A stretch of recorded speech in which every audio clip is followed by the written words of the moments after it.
Hello friends, this is Dr. Sujata Menon.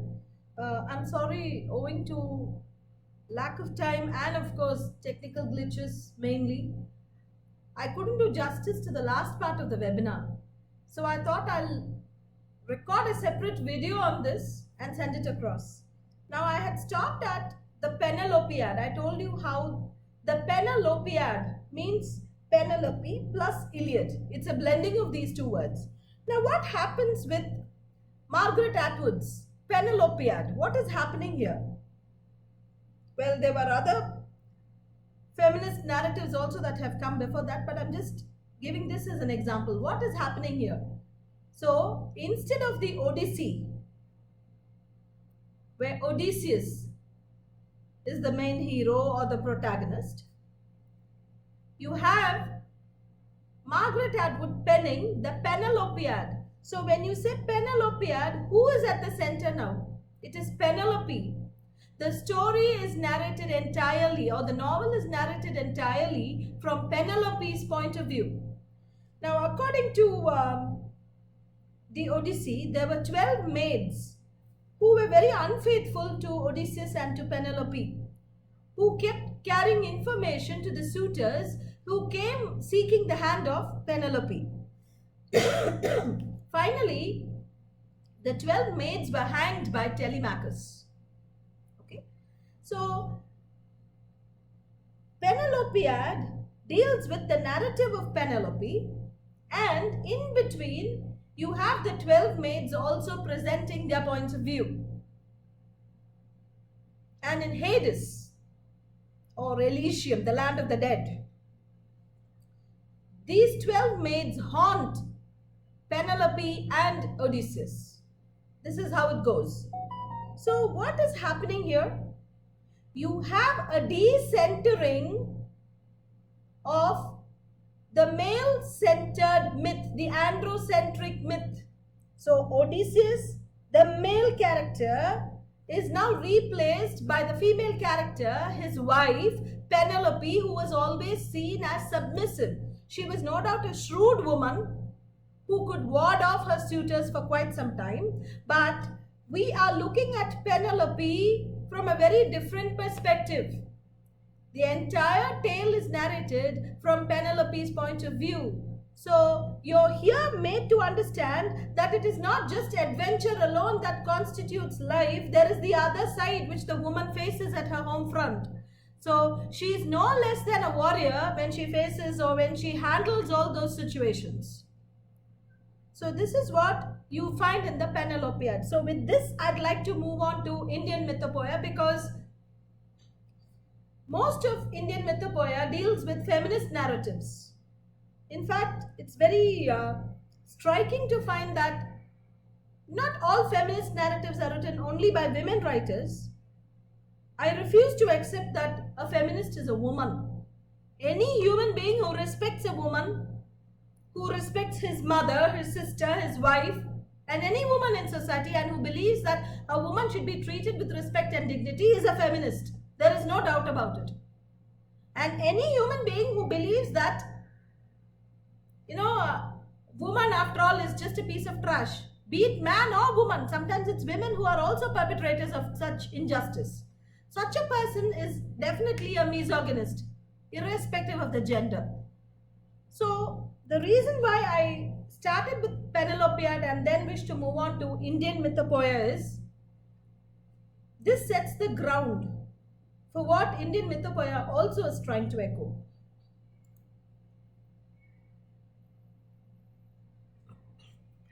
Now there are quite a lot of writers experimenting with Mythopoeia. For example, you have Shashi Tharoor with the great Indian novel. You have Kavita Kane. Kavita Kane is entirely on Mythopoeia. You find almost all her novels dealing with mythical characters. With Deva Karuni, of course, it's just the Palace of Illusions. But with Kavita Kane, if you look at Karna's wife, where she deals with Urvi, Sita's sister, dealing with Urmila, the Fisher Queen's dynasty, where she deals with Satyakati, Lanka's princess, she deals with Shurpanaka. So, Kavita Kane is entirely into Mythopoeia. In Palace of Illusions, of course, you have Divakaruni presenting the entire tale of Mahabharata from Draupadi's perspective. Here in Karna's wife, the Mahabharata is seen through Urvi's perspective. And how Urvi rebels against injustice, which even her husband partakes of. Devdutt Patnaik, of course, more than a writer, he is a mythographer or a mythologist.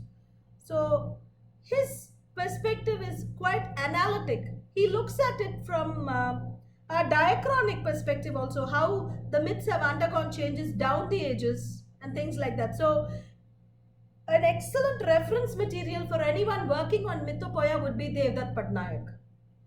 And then of course you have Anand Neelakantan, who talks about Ravana. You see, one thing about Mythopoeia is that, at least as far as Indian Mythopoeia is concerned, you become the devil's advocate.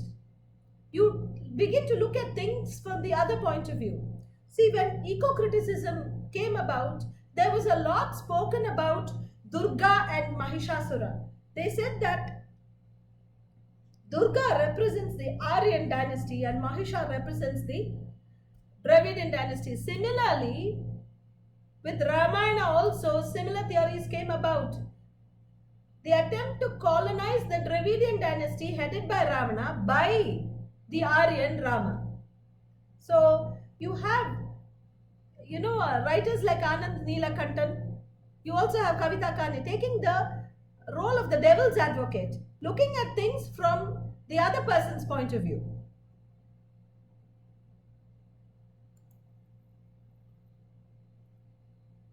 Now, giving airy nothing a narrative garb, a narrative dress. Now, for example, in Mythopoeia, what is one important aspect? There are certain incidents which are never mentioned in the main myths of the Ramayana or the Mahabharata. But these incidents are given a lot of prominence in the mythopoeic narratives of these writers. And what is the purpose? The main purpose is character delineation, in order to highlight aspects of the character. And you find them all the more anthropomorphic in these narratives. Why?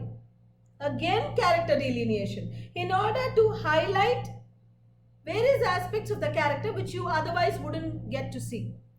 Now, Tolkien was the one who created a world. Rowling created a world, but Indian Mythopoeia doesn't go about creating worlds.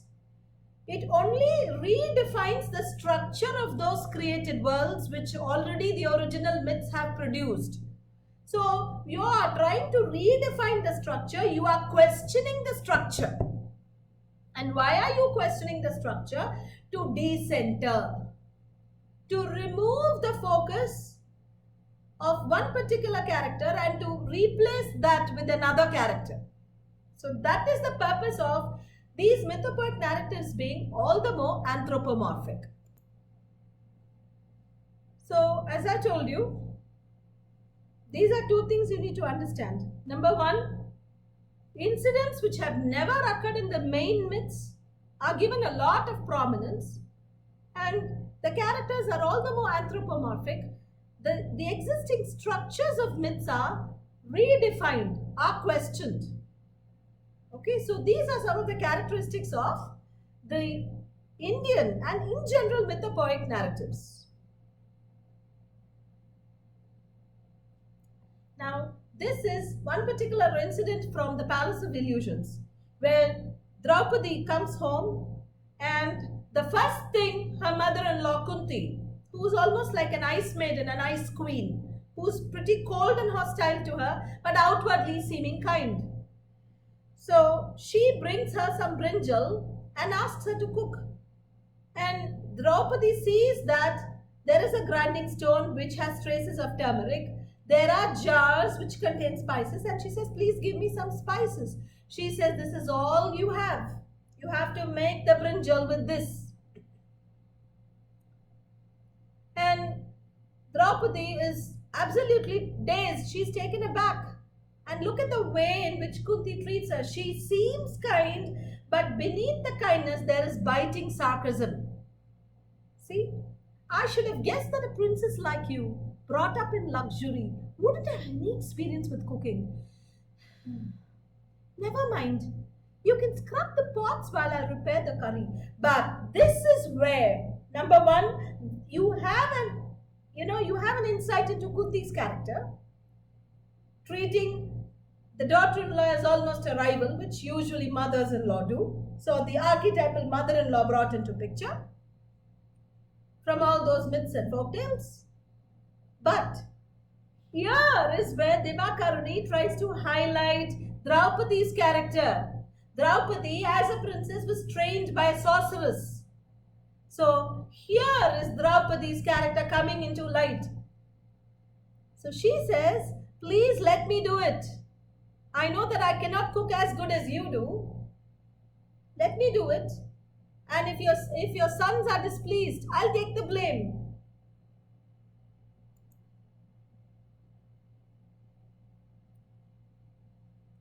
Look, so she focused on what the sorceress taught her, and she manages to succeed. Now look at this. When at mealtime the brothers praised the brinjal for its distinctive taste and asked for more, I remained in the kitchen and let Kunti serve her sons. I kept my face carefully impassive, without any expression, my eyes on the floor. See, she's trying to adorn the role of a typical daughter-in-law, absolutely passive, absolutely submissive. Again, it throws light on the role of women in society at that time.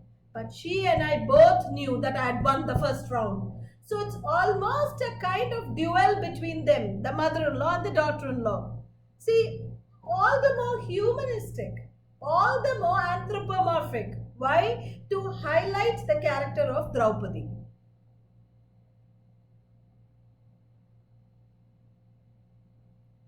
So as I already told you, so male-centered myths are decentered. So what happens? How are these male-centered myths decentered? Number one, by lending a stronger voice to the women characters. Okay? Or when you say decentering the androcentric, it need not necessarily mean man replaced by woman. It could also mean the perfect man replaced by the so-called antagonist, like Rama replaced by Ravana. As we see in, Anand Nilakanthan's The Asuras.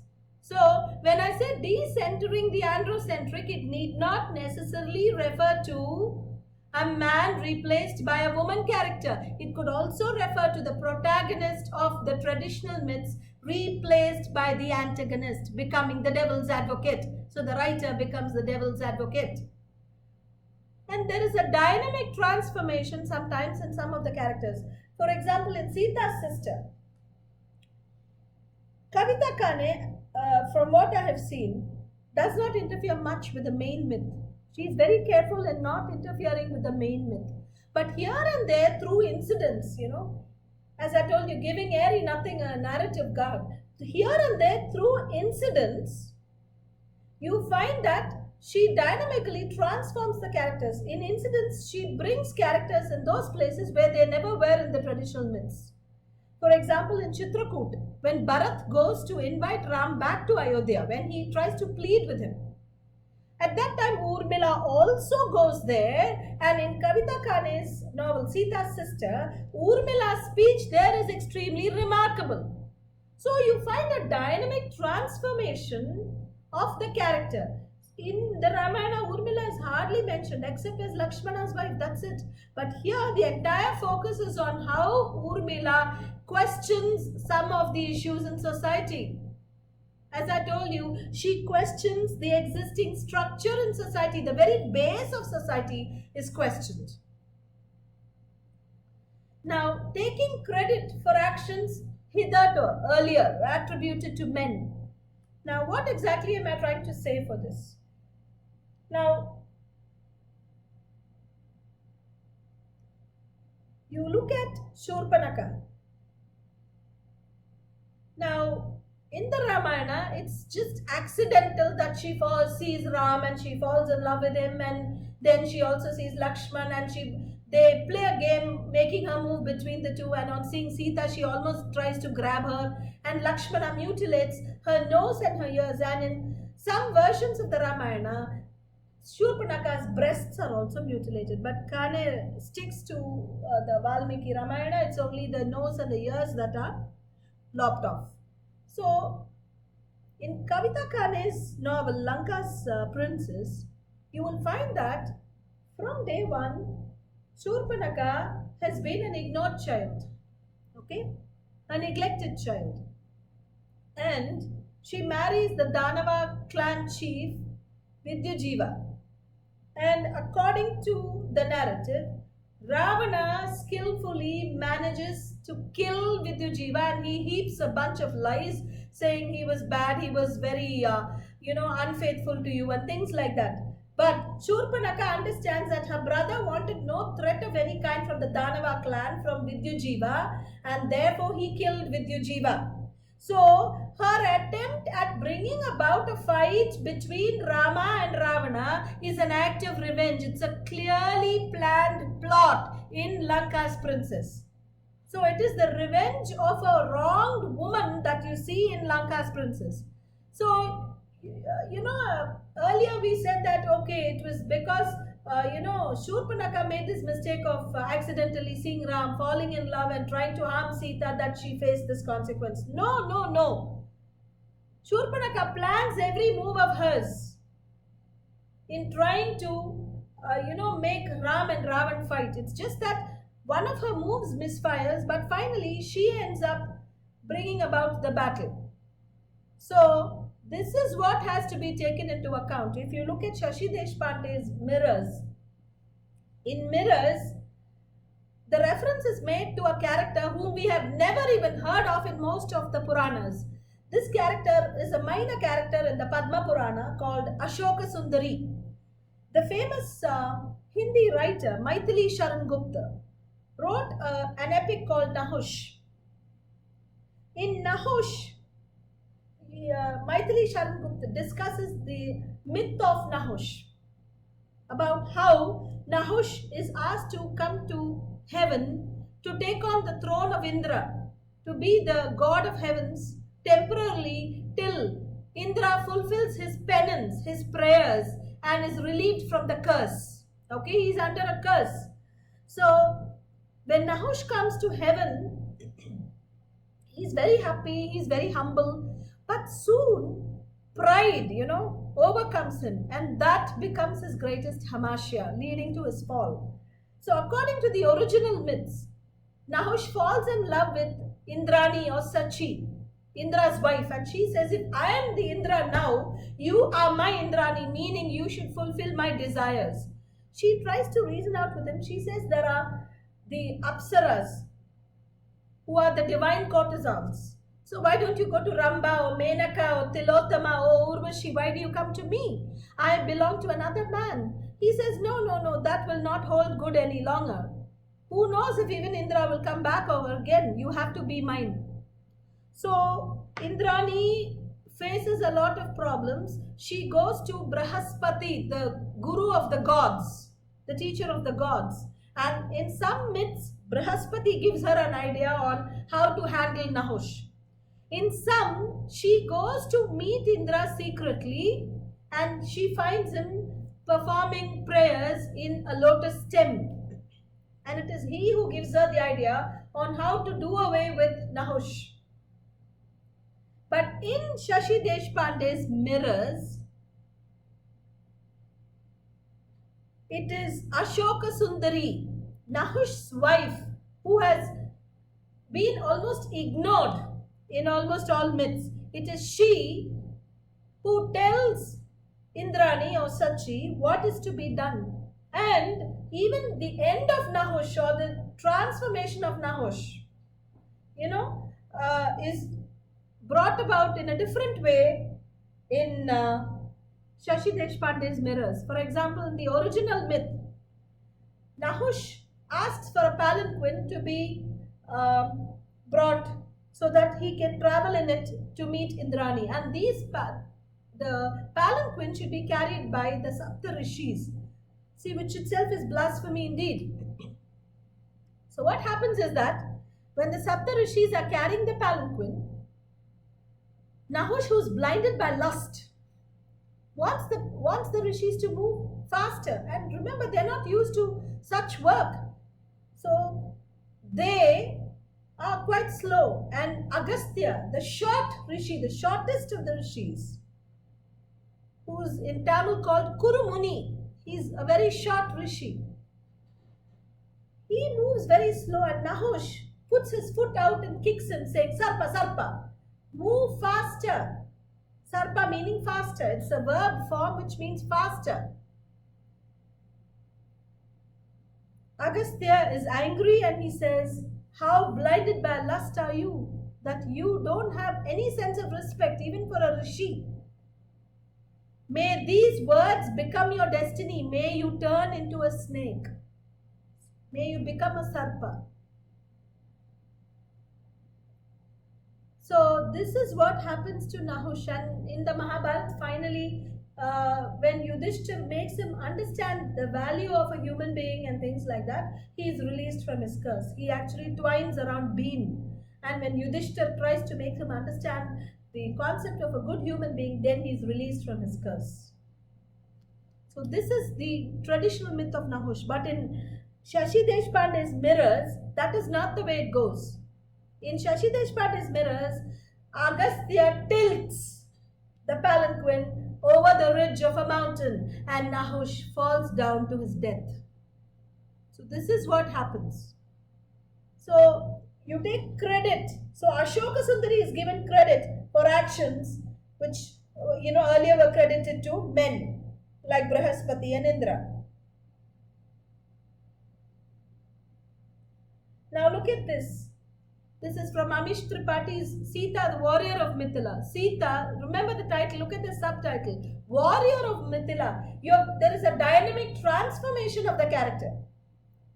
You can simply not imagine Sita as a warrior. We all know that she could lift the Shiv Dhanush very easily, but nowhere is she portrayed as a warrior. She is portrayed with absolute docility and submissiveness. But Amish Tripathi, as I told you, does not interfere with the basic structure. But inside the basic structure, he makes a lot of changes. He completely transforms the characters and the settings in the story. So look at this. Few could throw knives at the source of a sound. Sita was one of those very few. Imagine Sita drawing a knife and throwing it at the source of a sound. So a dynamic transformation of Sita from a submissive wife to a very dynamic warrior princess or queen. As I told you, characters who have been completely unknown.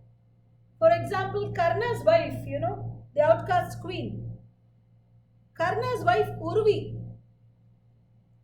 Except the fact that some versions of the Mahabharata just mention her in a sentence or so, that's all.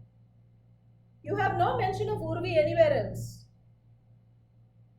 Some versions call her Shubhangi, but mostly she is referred to as Urvi. So characters who have been completely unknown, who have been in the shadows for so long, are brought into the limelight. This is what happens in Mithupoya. In Mirrors again, Ashoka Sundari and Indrani. Indrani has never been brought into the limelight except as Indra's wife.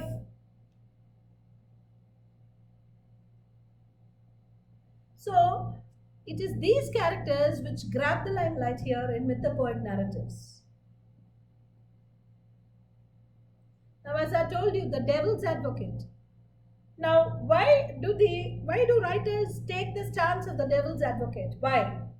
Simply because thanks to the romantic movement itself, way back, they taught us how not to look at everything in terms of black and white. There are shades of grey in life. There are different shades of life. So, by taking the stance of the devil's advocate, we are trying to look at the story from a balanced perspective, from the other person's point of view. The other person also has a right to speak.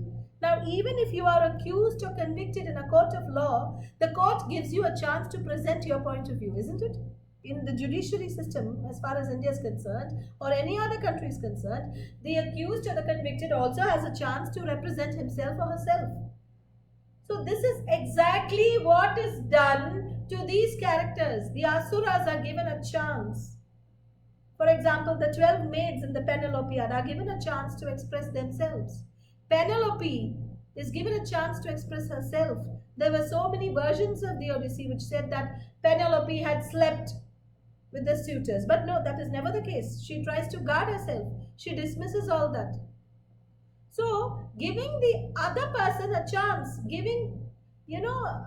trying to be fair, trying to indulge in a kind of anthropodicy as opposed to theodicy. So, as a human being, you are trying to indulge in some kind of justice through your writings, which the divine, according to you, unfortunately, has been unable to do. You are questioning the very concept of theodicy. You are saying you did not give the other person a chance to represent himself or herself. So you're questioning the very concept of theodicy and you're replacing theodicy with anthropodicy. As a human being, I am giving Shurpanaka justice, Kavita Kane says. As an Asura, Ravana also has to be heard, Neelakantan says. So anthropodicy as replacing theodicy, and thereby questioning the very concept of theodicy. Remember, Ovid had already started. Remember what I told you about Ovid. So questioning the very concept of theodicy. Now look, instilling pity in you for Shurpanaka. Look at this. This is what happens when Kaikesi looks at Shurpanaka after she's born. Look at the way she degrades her own child.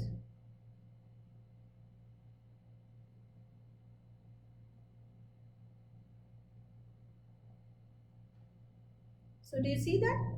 How is this dark monkey going to bring us good fortune? No one will ever marry her. See, when her own mother pronounces her fate, what would you say? So, what is this purpose? Becoming the devil's advocate from step one. Trying to instill a sense of pity for Shurpanaka as the neglected child.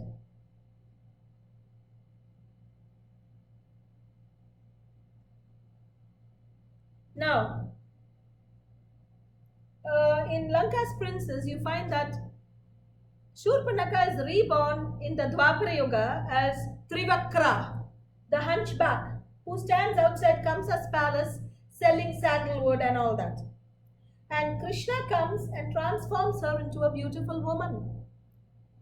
So she says, what is it that I have done that I have been, transformed like this? And he says that, you quested for revenge and you tried to do harm and all that.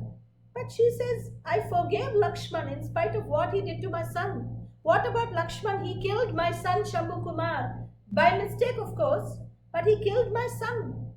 So, he says, now I have accepted you. And Krishna, it's shown as if that she unites with Krishna. But, in the final quest for Lakshman's acceptance, her trials and tribulations don't end.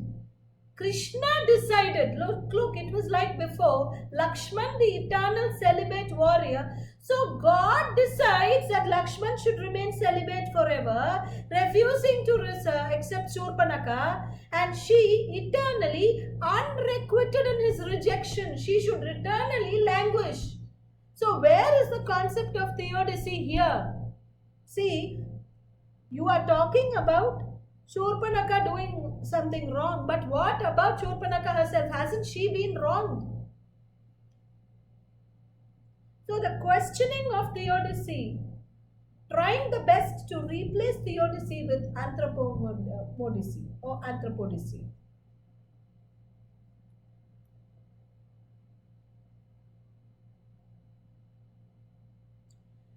Now,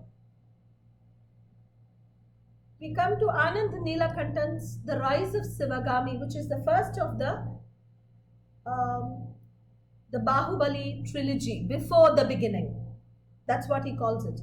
Now, when you base a movie on a particular novel, you say adaptation. It's called a film adaptation. And these days in modern literary theory, you have adaptation studies. So you have adaptation where from the text you move to the image. From the printed narrative, you move on to the visual narrative. In novelization, what happens? You move from the visual narrative to the printed narrative. So Anand Neelakantan's The Rise of Sivagami is the first of the trilogy in Bahubali, before the beginning. What a powerful phrase, before the beginning. What do you mean by before the beginning? Before the beginning, there was darkness, there was chaos. This is what most creation myths tell us. So there was absolute chaos, the world was not in order. So this is exactly what is portrayed in The Rise of Sivagami. Sivagami is a girl who belongs to Mahishmati, whose father was a government official in Mahishmati, which in Tamil is called Magirmadi. So in Mahishmati, her father was denounced a traitor. He was wrongly labeled a traitor and he was put to death. So Sivagami wants to take revenge on Mahishmati. And Mahishmati is not the ideal place that is represented. It is dystopian. You have corruption in orphanages. You have girls misused for the flesh trade, pushed into prostitution, and those children in the orphanage are ill-treated. There is corruption, there is bribery, and even the prince Bijjaladeva is a sadist, a pervert who believes in raping women, who believes in whipping them, slicing parts of their body before he actually makes love to them. You have Kattappa, the slave, who blindly follows his father, and his brother Shivappa, who gives up his life in order to save his lady love Kamakshi, who is about to be raped by Bijjaladeva. So you have an entirely ominous and dystopian setup in The Rise of Sivagami. The Rise of Sivagami ends with Sivagami becoming a Bhumipati, a very prestigious post. And so, if you're going to look at novelization, if you're going to look at image to text, how are you going to study the mythopoeic narrative? Here you're going to study Sivagami as the protagonist. So what are the journeys that Sivagami takes? The very beginning starts with a journey that she undertakes along with her friend, who actually secretly loves her. So, you can look at so many motives as far as mythopoeia is concerned. If you're going to look at The Rise of Sivagami, you can relate Sivagami to the Campbellian aspect. You can even look at Vladimir Prop's morphology of the folktale, and you can carry it forward to the myth and say, these are the functions. There are 31 functions that he talks about. So these are ways in which you can interpret it. Now we have the comic genre where you have two types. You have the comics for children and you also have the graphic novel, which is a comic which is the size of a novel. So when you look at the comic genre, after the World War, people had lost interest in superheroes like Superman and Batman and all that, and Wonder Woman and things like that. So Marvel Comics and DC Comics brought this character, Thor, the Norse god, the son of Odin, the chief of the Norse gods. Like Zeus, Odin is the chief of the Norse gods. And his son is Thor, who wields the hammer. Okay? Like Vulcan in Roman mythology or Hephaestus in Greek mythology.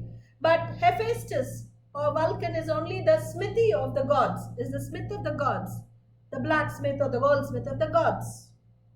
But here Thor is not just that, he is much more than that, he is a warrior. And with his hammer, he can, really work wonders. So, when Thor was introduced, people's interest was kindled, rekindled, and people became all the more fascinated by the whole idea of myth. So, this is about how, and you also have other characters now entering the scene. Gaia, one of the titans, she's also there in the comic genre. So, this itself shows how fascinated we are by myths, because myths on any given day are primordial creations of the mind or primordial aspects of the mind. So, if you're going to analyze mythopoeic narratives, number one, you can go by a purely mythical approach. Like, for example, you can adopt Jungian or Freudian approach, you can adopt the approach of Eliade or Joseph Campbell. So, you can adopt a mythographic approach, like as I told you, of Devdutt Patnaik, or you can combine the mythographic approach with another school of theory, like, for example, New Historicism, culture studies, feminism, gender studies, queer theory. For example, the study of Shikhandi. You can always analyze it using queer theory. So these are ways in which you can analyze mythopoeic narratives.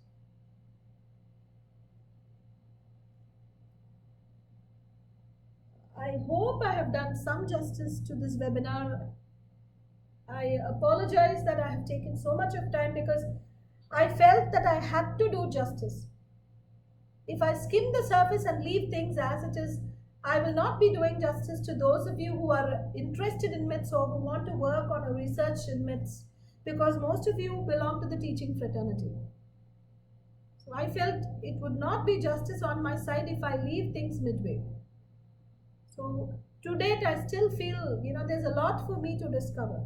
But whatever little I have known, I have tried sharing it with you. So if there are any shortcomings, I apologize for the same. This is my email ID. If you have any questions, you have any doubts, you can always, send me an email. Thank you very much for listening, and thank you very much for that infinite patience. None of you showed signs of, impatience. Thank you so much.